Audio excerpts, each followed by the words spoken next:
And just like that, Mick Cronin and the Bruins got their first Big Ten win in the books. You are Locked On UCLA, your daily podcast on the UCLA Bruins. Part of the Locked On Podcast Network, your team every day. Welcome, everybody, to this episode of Locked On UCLA. I'm Zach Anderson-Yoxsimer, your host. Thanks for making this your first listen each and every day. It's free wherever you get your podcast and available on YouTube. Like, comment, subscribe. Thanks for your support. UCLA wins this one 69-58. They beat Washington in their first ever Big Ten game. And of course, it's not going to feel like a Big Ten game until they play somebody that's not named USC, Oregon, or Washington. That's just the case. And UCLA is not going to play anybody other than those three West Coast schools until January. But for now, these are games that are against most likely bigger and better opponents, we hope, than what UCLA has faced, other than New Mexico in all of November and early December. All right, so the Bruins start off the month with a win. They're now, I believe, 7-1, 1-0 in Big Ten play. And anytime UCLA is going to allow less than 60 points in a game at home, I'm going to bank on UCLA winning that game. As much as I want to come on here and be like, if they can't shoot and they're not scoring and they're doing weird things, I would be disappointed. But if Mick Cronin's team is this year's team, gives up less than 60 points at home, they're going to win that game. Big Ten, they're going to win it. On a neutral site, and they're giving up less than 60 points, going to almost always win those games. Last year, this team, the way this game went back and forth, UCLA took a lead, Washington would come back, UCLA take a lead, Washington would come back. I would think last year's team would lose this game. They would find a way to lose this game last year. Absolutely. Abso-freaking-lutely. This year, though, be like, all right, let's go on a 12-0 run. Washington, 9-0 run. They go on an 11-0 run. Washington stays within 8, 7. And when it comes to crunch time and closing the door, Mick Cronin can just throw so many weapons at these other teams that even on a bad night, even at a bad beginning of the season for what Sky Clark's had offensively, comes in, hits an NBA 3. All right, Dylan Andrews hits 2 threes. Oh, you're not going to give up the 3? Well, Sebastian Mack's going to run relentlessly towards you again and again, cutting to the paint. And on a bad night shooting for Sebastian Mack from the free throw line and from the floor, he still got 16 points in 8 minutes. Like, that's how relentless they are. And we can't forget Tyler Bilodeau is an absolute workhorse, a rebound away from a double-double, 16 and 9, and he's shooting 6 of 8 from the floor. Tell me that's just not impossible to defend. This isn't UCLA at their fullest potential. And there's times where you're like, man, UCLA is struggling from 3. And then all of a sudden, in the second half, the Bruins get red hot. They shoot 6 of 10. And the one thing that held them back from really pulling away in this game was because UCLA was 11 of 22 from the free throw line. And while we're going to joke about how the line of this game was 11.5, UCLA won this game by double figures, was pretty much ahead for the majority of this game, 36.5 minutes. 4 lead changes. The game was tied a little bit.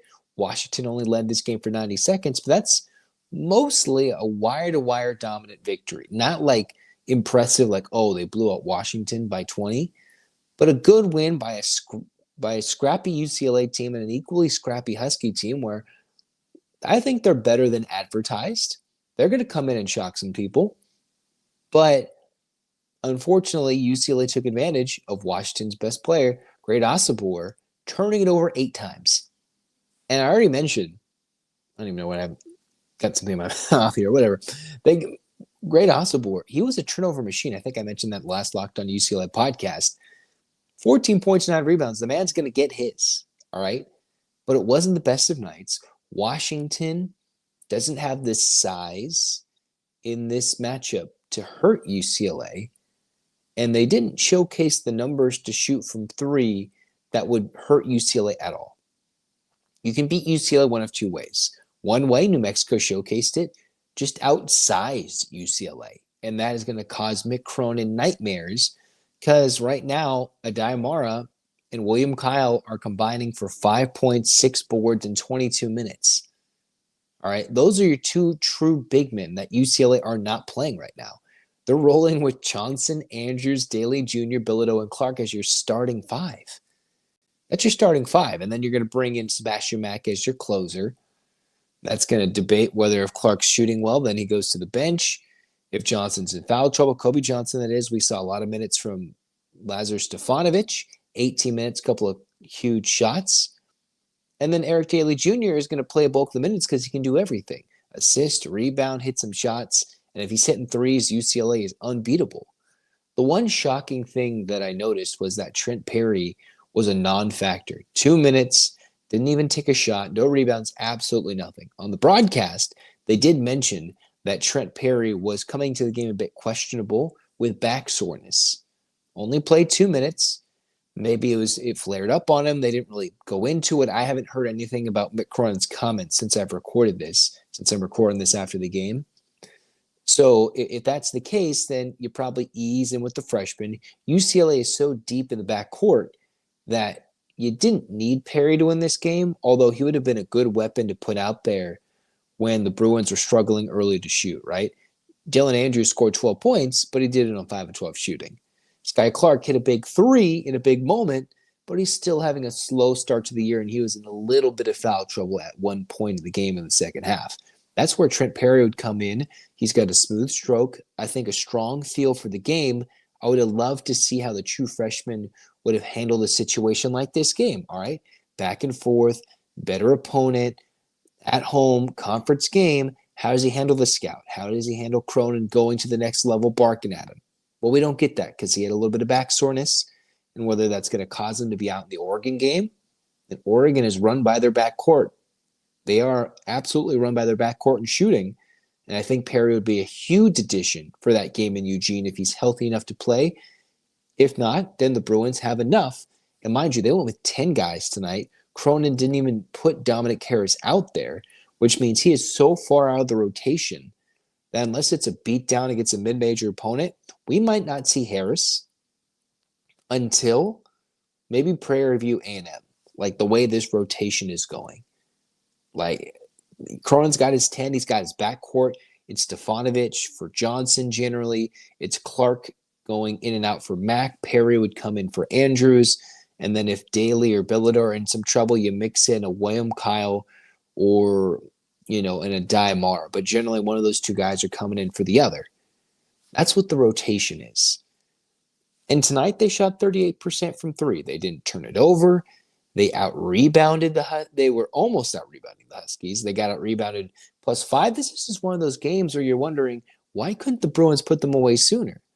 Well, before a late hot shooting stretch, UCLA was shooting terribly.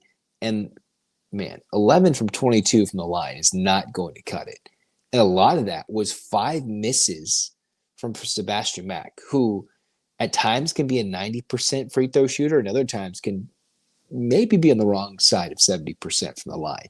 If he's doing that, that's not good because he is going to get to the line again and again. I'm not sure how many times in Big Ten play UCLA's sophomore guard is going to go to the line 10 or more times in Big Ten play, but when he does, he's got to knock them down. He absolutely does. UCLA was better than Washington. I was confident they would win this game by double digits. They did. They won this at home. They looked impressive. They looked a little bit down. And I'm still a little bit mixed about their performance, but they got the job done, and if they give up less than 60, they're going to win. They didn't turn it over, which is good. They attacked a Washington weakness, and they just didn't hit their free throws. If UCLA could hit their free throws, this probably would have been a 15 to 17-point win for UCLA, where we would have seen a little bit more from the bench, I think, late in this contest. As it is, UCLA wins. They showcase their depth off the bench, plus 15 points off the bench from UCLA's bench, looking to Washington's bench, and that's just where the difference is. UCLA is deeper. They are better when they go to their first men off the bench. They can bring in size. They can bring athleticism in the paint. They can bring in Stefanovic, who could start on this team, on many teams, if he was at a different school. And then it's like, hey, oh, wait, UCLA didn't bring out their arguably 5-star point guard because he wasn't healthy enough to play. And he probably would have if he was tonight. That's just how deep UCLA is. And I'm not sure how many of these games are going to look very pretty. But if teams don't outshoot don't look a lot better than UCLA, if they can't outscore UCLA like by scoring 70 points, then UCLA is going to win quite a few of their Big Ten games. This is what happened in the Big Ten tonight. This is why playing the Washingtons and I think the USCs of the world are huge, because they get to play those teams home and home. I thought Oregon would be a good get for UCLA, but Oregon is now a top 10 team basically, and that's going to be a crucial matchup for UCLA seeding in Big Ten standings. In the Big Ten tonight, Michigan went on the road, upset a top 11, top 10 Wisconsin team, 67-64, a game where the Badgers won by 6 at the break. All right, that was a huge win for the Wolverines in a new era. Northwestern gave Iowa all they could, and Iowa basically hit a buzzer-beating 3 to win that game by a point, 80-79 at home, where they were leading by 11 at the break. Indiana played tonight, but they beat a non-conference team by like 30 points, putting up 97. So of the 3 games of note, UCLA was the only team to win by double figures. I thought had the easiest matchup, and that's going to make a big difference when it comes to Big Ten seeding, when it comes to resumes, and for an opportunity for UCLA to slowly build into a potential Big Ten champion competitor. UCLA is not a dark horse. They are looked at as a team that is going to compete for the Big Ten throne in this inaugural year. So they got the job done in game 1. A truer test against Oregon remains, because Oregon, despite an ugly game earlier in November, has played against the best teams during Thanksgiving week and looked really good. If they don't falter against USC, that'll be a prime opportunity for the Bruins in Eugene with extra rest to go knock off the Ducks and truly showcase the rest of the Big Ten, the national team, national limelight, that they're much more deserving than their current 8 seed in Joe Lunardi's bracketology. Tonight, they look like a tournament team. Absolutely, UCLA is a tournament team. But they're not putting fear in anybody's eyes. They just haven't clicked. We haven't seen the best of what UCLA has to offer. But sometimes, with how deep this team is, just a decent performance, because they're usually so good under Mick Cronin defensively, will win games. We'll win a lot of games. But when they finally click and they put the offensive scouting together and they can all shoot, or somebody, God forbid, can shoot, they will be pretty damn near unbeatable. They're just not that right now.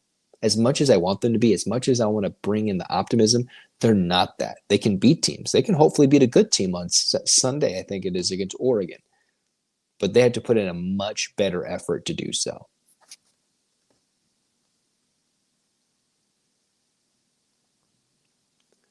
Man, let's talk about those FanDuel numbers, right? FanDuel had this game at UCLA minus 11.5. Before the game, if you've seen the episode, I told you guys to hammer the UCLA minus 11.5. Isn't that why this makes it so fun? Well, if you're a new customer and you listen to my advice, well, your $5 bet would not have netted you $150 in bonus bets. But if you want to be a new customer, check out FanDuel.com. You place a $5 bet and you win, you get $150 in bonus bets. What's funny is UCLA in this game missed 11 free throws. They make any one of those free throws and they cover this game. Absolutely cover this game. That's what makes it so fun. So go check out FanDuel.com, America's #1 sportsbook, and make every moment more with FanDuel.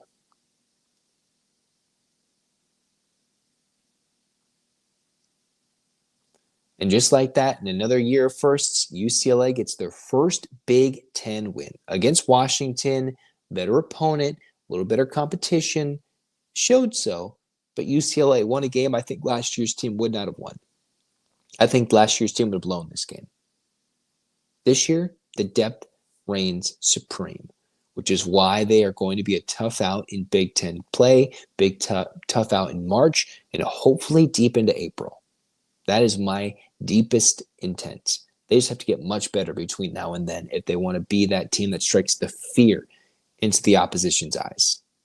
Until then, UCLA 7-1, 1-0 in Big Ten play. So get your hands up, Bruins fans. 8 clap time, baby. And 1, 2, 3, 4, 5, 6, 7, 8. UCLA. UCLA, fight, fight, fight. This has been Locked on UCLA. Zach signing off. Go Bruins.